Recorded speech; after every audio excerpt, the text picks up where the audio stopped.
La situation problème selon Astolfi. Une situation problème est organisée autour du franchissement d'un obstacle par la classe, obstacle préalablement bien identifié.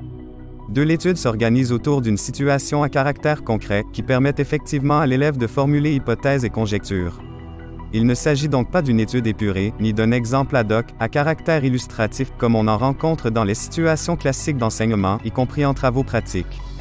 3. Les élèves perçoivent la situation qui leur est proposée comme une véritable énigme à résoudre, dans laquelle ils sont en mesure de s'investir.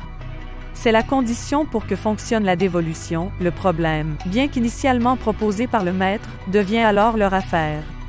4. Les élèves ne disposent pas, au départ, des moyens de la solution recherchée, en raison de l'existence de l'obstacle qu'il doit franchir pour y parvenir. C'est le besoin de résoudre qui conduit l'élève à élaborer ou à s'approprier collectivement les instruments intellectuels qui seront nécessaires à la construction d'une solution.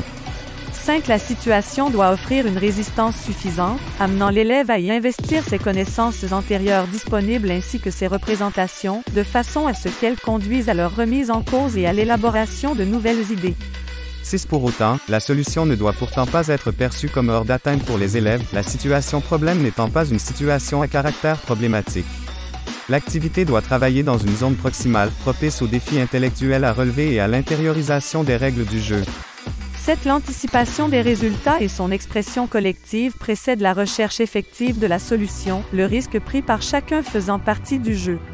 8. Le travail de la situation problème fonctionne ainsi sur le mode du débat scientifique à l'intérieur de la classe, stimulant les conflits socio-cognitifs potentiels. 9. La validation de la solution et sa sanction n'est pas apportée de façon externe par l'enseignant, mais résulte du mode de structuration de la situation elle-même. 10. Le réexamen collectif du cheminement parcouru est l'occasion d'un retour réflexif, à caractère métacognitif. Il aide les élèves à conscientiser les stratégies qu'ils ont mises en œuvre de façon heuristique, et à les stabiliser en procédures disponibles pour de nouvelles situations problèmes.